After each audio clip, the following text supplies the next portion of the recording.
Today is the 15th May 2026. I'm doing another practice talking about a specific topic. Today I will talk about the Star Wars Rebels animated series. I would say the Star Wars Rebels series is probably my favorite Star Wars show, at least if we let out all of the like Endor and maybe Maul. I don't know how they will be in my favorites. I mean, Endor is very much high on the top side, but they're not as old. They're not as like stable in how I watch them as like the older shows. And I tend to watch Rebels more than the Clone Wars series, and especially I tend to watch more of the whole series than Clone Wars. In Clone Wars, I skip even whole seasons and quite big parts. It's not such a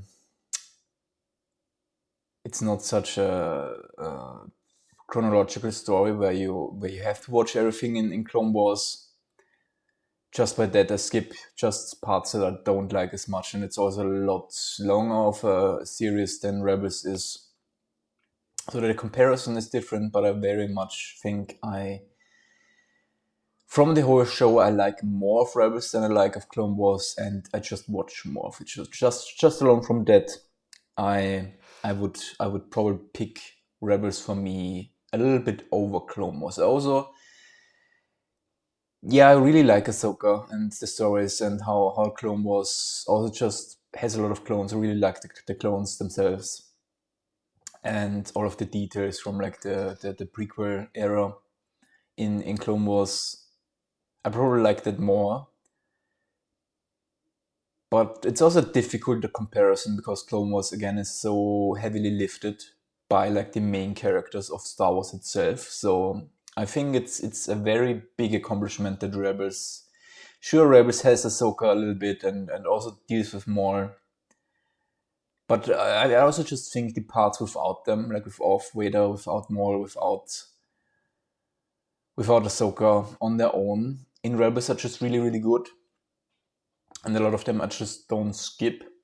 Actually, I think I skip the episodes with like R2D2 and C3PO a lot more often than some of the others. So some parts of the old characters in Rebels skip a little bit more. I really like the Maul part. I really like the Ahsoka parts.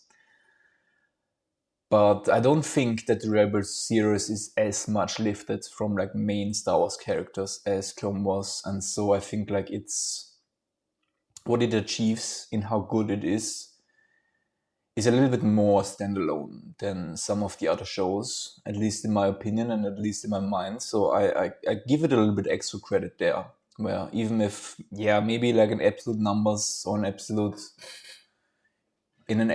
value and category thing, if I had to rank them, Clone Wars might be the better show that gives more information, more investment, stuff like that.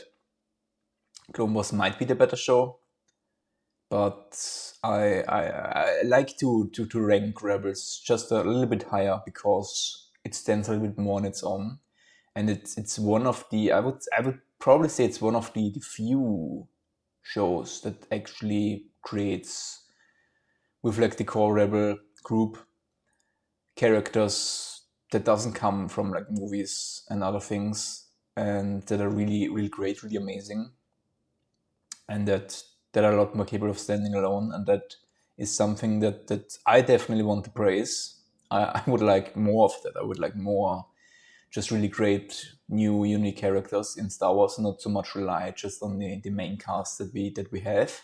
Not that I don't want more stories with them as well, but I prefer new content in Star Wars in general. So I was always up for new characters and new stories in Star Wars.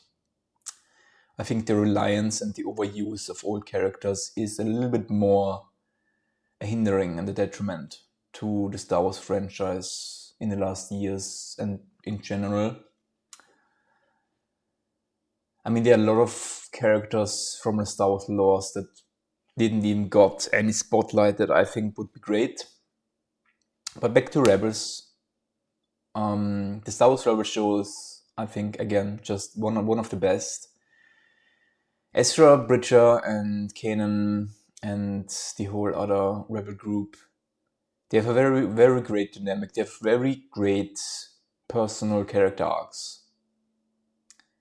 Most of them, I think maybe one of the one that is the least used and the least used character is damn names now. Now I'm recording and I don't have the names. So with Ezra, we have Kanan, we have Zeb, we have Sabine, and of course we have Chopper. And how was the pilot? I can't I can't remember the name. I don't know. But yeah, like the leader, the pilot, the green woman. I forgot her name. Completely forgot her name. I don't know how I did forgot it. Doesn't matter. All right, but at least in my sense, she has the least character development. We don't have a lot of episodes in the Rebel show where she is the focus. We have it with like her home planet a little bit. And of course, at the end with Kanan, their love story. But she doesn't has a lot of episodes where she's like the main character, and where we have a lot of character progression with her. I think she's a lot more like in between and on the side, because pretty much all of the characters have character development, mainly on the in like the shows. Of course, Kanan and Ezra themselves are like the two main characters. They have a lot of character developments in many episodes, especially Ezra. I mean, it's pretty much his show. I think Zeb has a lot of character development, especially with Ezra. Also, Sabine, she has a little bit more later on, because she's very, very close one in the beginning. But especially more around the Mandalorian story, she has also just a lot of character development. And she even has like her episodes with like her earlier like bounty hunter friend, things like that. And even Chopper has a lot of character development with like also his friends and stuff like that. And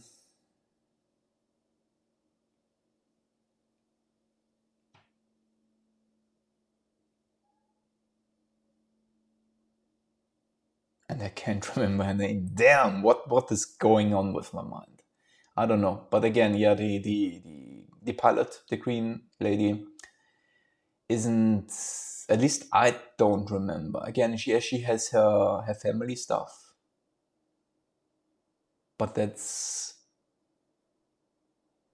I don't see as much character development in there. And of course, she has her failures with like not opening up to Kanan early enough and stuff like that. But out of that, she's more in the mental figure a lot of the series. But in general, I really like all of the character development of her.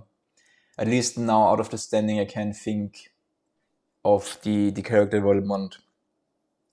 What's like the bigger arc for the woman I don't know the name of.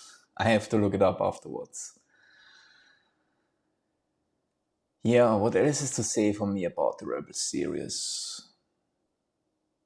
I really like Moore's appearance in the show, and also very much like Ezra's like struggle or like call to the dark side. So it's very much like after Moore's appearance, like in the start of the season where Kanan got wounded and is not with the group, and Ezra does his kind of solo leading missions without Kanan, where he's using the Sith holocron.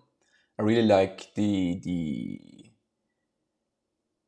how they're showing the struggles and the corruption of the dark side in this aspect. I like these episodes a lot.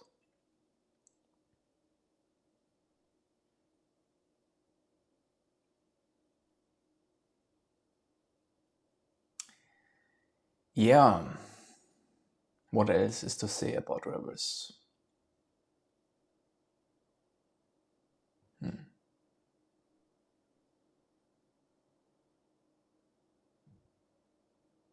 Maybe I'm not so remembering even of the story arcs of like our leader, because the episodes with first her on like her home planet, where she's trying to get her family art thing from like her culture. I don't know how that was called. And also like the episode with like her father. These are episodes that I tend to skip a little bit more often. So maybe because I haven't watched them as much and I haven't fought them as much, and I skip them, so I don't like them as much. I don't see as much of her story arc. Maybe that's something to put a little bit more interest in the next time that I watch the show again. But alright, time is over, so let's just leave it at that. I really like the Rebel show, pretty much all about it. There's nothing very much that I can say that's bad about it or that they have done wrong. Very much, I like the art style in general. Yeah, leave it at that. Great show. Until tomorrow.